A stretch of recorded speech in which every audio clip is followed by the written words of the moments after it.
उत्तर भारत की पहाड़ियों में बसे एक छोटे से गांव छाया गांव में धुंध अक्सर सूरज से पहले आ जाती थी।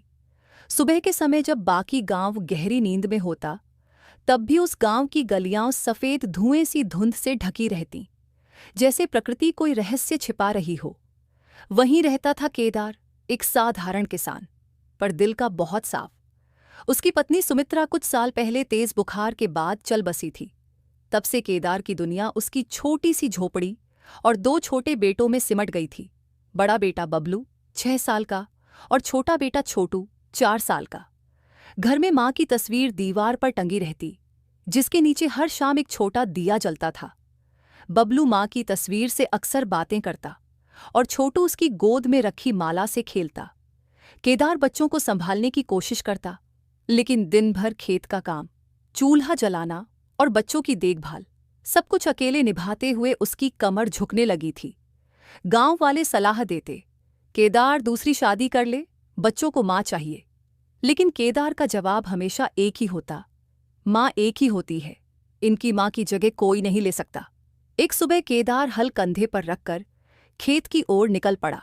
वो खेत जोतने नहीं जा रहा था, बस जमीन की नमी देखने और फसल की हालत समझने। ठंडी हवा बह रही थी, पेड़ों पर ओस की बूंदें चमक रही थीं। बबलू ने पीछे से पुकारा, बाबा जल्दी लौटना, मैं आपको पेड़ की नई पत्तियां दिखाऊंगा। केदार मुस्कुराया, जरूर बेटा। वो पगडंडी पर आगे बढ़ा ही था कि अचानक उसकी आंखों के सामने अंधेरा सा छा गया। उसने सिर थामा, एक दो डग भरने की कोशिश की और फिर वहीं धड़ाम से गिर पड़ा।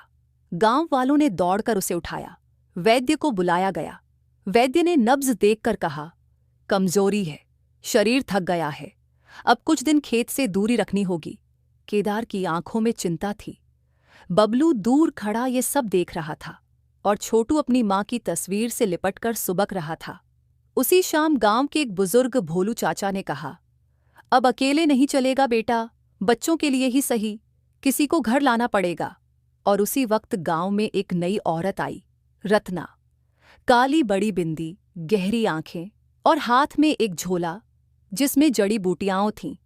उसने गांव में जड़ी बूटी की छोटी दुकान खोल ली थी और जल्दी ही सबकी नज़र में भली औरत बन गई।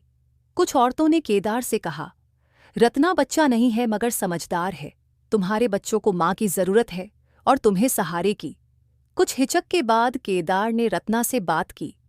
रत्ना ने मीठी आवाज में कहा, बच्चे ही तो असली घर होते हैं, अगर वो मुझे अपनाई तो मैं उन्हें माँ जैसा प्यार दूंगी। केदार ने हाँ कर दी।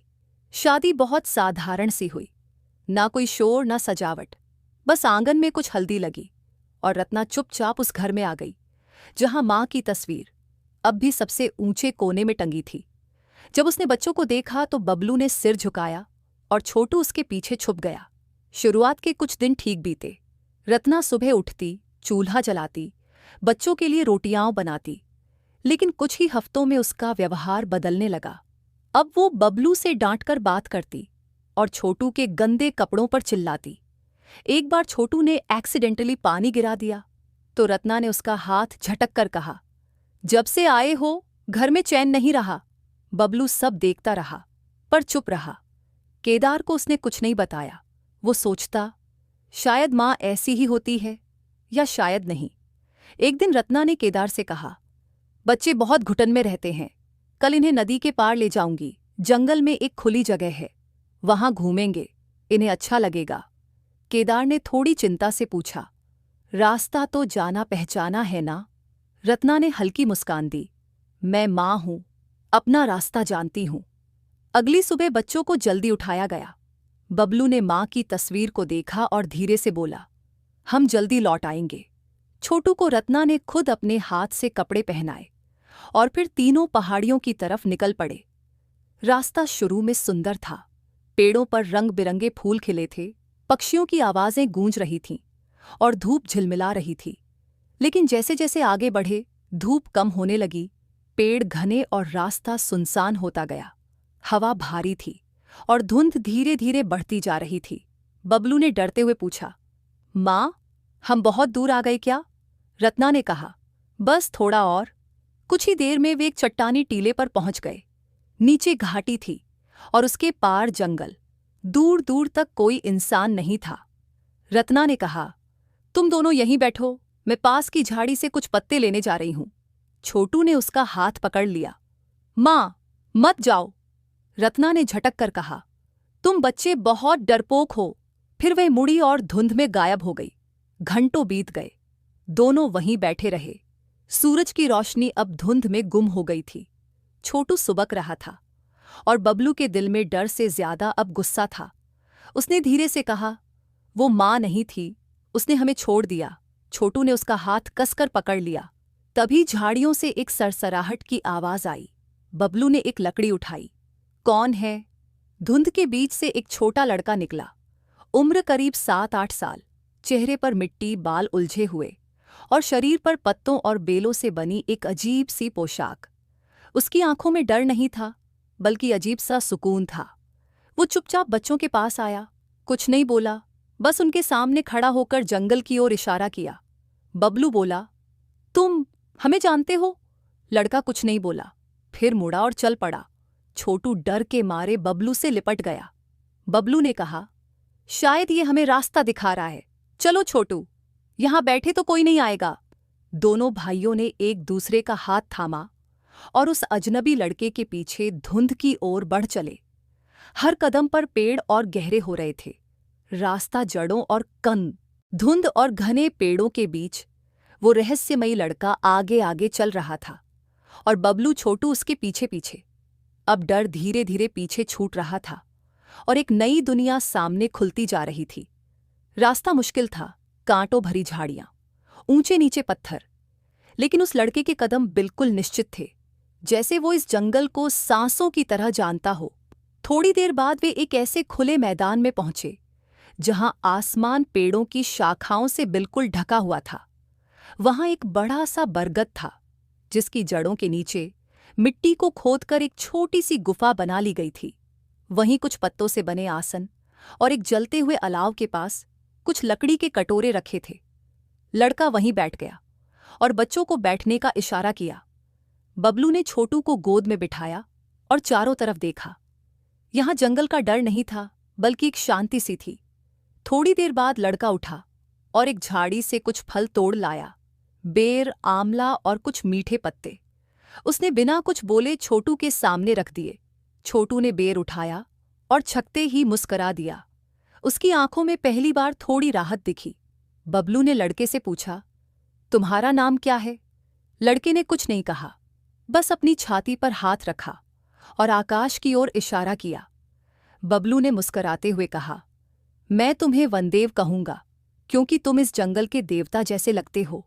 वनदेव हल्के से मुस्कुराया। फिर उसने पेड़ों की ओर इशारा किया और बबलू को अपने साथ चलने का संकेत दिया। छोटू वहीं बैठा रहा और बबलू वनदेव के साथ पेड़ों के बीच गहराई में चला गया। वहां उसने देखा, कई जगह पेड़ खुद झुककर सुरंग जैसे रास्ते बनाते हैं। एक जगह पर रंग बिरंगे पत्तों का एक घोंसला था और उसमें 2 नीले तोते आराम से बैठे थे। एक मोर धीरे धीरे उनके पास से निकला और झाड़ियों में खो गया। बबलू हैरान था। इस जंगल में जानवर भागते नहीं थे, छिपते नहीं थे, वे अपने घर में थे और अब बबलू छोटू को भी जैसे उनका हिस्सा मान लिया गया था। रात फिर लौट आई। छोटू ने बबलू से लिपटकर कहा, भैया, क्या अब हम यहीं रहेंगे?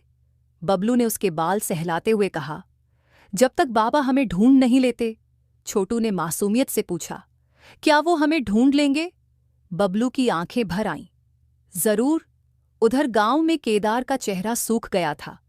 रत्ना हर बार यही कहती, शायद बच्चे जंगल में खेलते खेलते रास्ता भटक गए, लेकिन उसकी आंखों में अब पहले वाली आत्मविश्वास नहीं था। चौथे दिन गांव के 10 आदमी जंगल की तरफ निकल पड़े। केदार ने किसी से कुछ नहीं कहा, बस मां की तस्वीर से एक लोटा पानी चढ़ाया और निकल पड़ा। जंगल की गलियों में बच्चों को ढूंढना आसान नहीं था। कई जगहों पर टूटे हुए पत्ते, घसीटी हुई मिट्टी और कुछ जगह छोटे कदमों के निशान दिखे, लेकिन जंगल बहुत बड़ा था। इधर बबलू को अब वनदेव की आदत सी हो गई थी। वो जान गया था कि वो लड़का बोल नहीं सकता, लेकिन उसकी आंखें और इशारे बहुत कुछ कह जाते हैं। वनदेव ने उसे सिखाया कि कौन सी पत्तियां खाने लायक हैं, कौन सा पानी पीना सुरक्षित है और कैसे रात में आग जलानी है ताकि जानवर न आए। एक दिन सुबह जब बबलू जागा तो देखा वनदेव एक पत्थर पर बैठा आसमान की ओर देख रहा था। वहां एक लाल चिड़िया उड़ रही थी। बबलू ने कहा, अगर मैं तुम्हें फिर कभी ना देखूं तो क्या तुम मुझे याद करोगे? वनदेव ने एक सूखा पत्ता उठाया, उस पर अपनी उंगली से एक गोल निशान बनाया और बबलू के हाथ में दे दिया। फिर उसने अपने सीने पर हाथ रखा। अचानक दूर से आवाज आई, बबलू, छोटू। बबलू चौंक गया। वो आवाज बाबा की थी। उसने छोटू को जगाया और कहा, बाबा, बाबा आ गए। दोनों भाई भागे। झाड़ियों के बीच से निकलकर जैसे ही खुला मैदान आया, वहां दूर केदार खड़ा था। उसने दोनों बेटों को देखा और दौड़कर गले से लगा लिया। उस पल केदार ने किसी को नहीं देखा, न जंगल को न राह को, बस अपने दोनों बच्चों को सीने से लगाया और जोर जोर से रो पड़ा। गांव वाले भी पहुंचे। सब हैरान थे। दोनों बच्चे सुरक्षित थे और उनके शरीर पर कोई जख्म नहीं था। बबलू ने धीरे से कहा, हमें एक लड़के ने बचाया था, जंगल में रहने वाला, नाम नहीं बताता, लेकिन हम उसे वनदेव कहते हैं। सबने चारों ओर देखा, कोई नहीं था। बबलू फिर पहाड़ी की ओर देखने लगा और वहां दूर एक पेड़ की ऊंचाई पर वो लड़का खड़ा था, बस देख रहा था। हवा उसके बालों को उड़ा रही थी और उसके पीछे खड़ा था एक मोर, एक भालू और वो नीली चिड़िया। बबलू ने मुस्कुराकर उसे देखा और हाथ हिलाया। वनदेव ने कुछ नहीं कहा, बस धीरे धीरे पेड़ों के बीच गायब हो गया। जब बच्चे गांव लौटे तो सारा गांव जैसे जाग उठा। हर घर में दिए जले। रत्ना सामने नहीं आई। पंचायत ने बुलाया। बबलू ने सब बताया, कैसे उन्हें जंगल में अकेला छोड़ा गया था। रत्ना के चेहरे से सारा रंग उड़ गया। पंचायत ने फैसला दिया, रत्ना को गांव छोड़ना होगा। रात को केदार अपने दोनों बेटों के साथ बैठा था। छोटू गोद में सो गया था और बबलू मां की तस्वीर की ओर देख रहा था। उसने धीरे से कहा, मां, हमें जंगल ने बचा लिया और एक दोस्त जो अब भी वहां है। तभी खिड़की के बाहर एक नीली चिड़िया आकर बैठ गई। बबलू मुस्कुराया, मैं जानता हूं वो यहीं है। ये कहानी यहां समाप्त होती है। उम्मीद है कि आपको ये पसंद आई होगी। ऐसी कहानियों के लिए कृपया हमारे चैनल को सब्सक्राइब करें। धन्यवाद।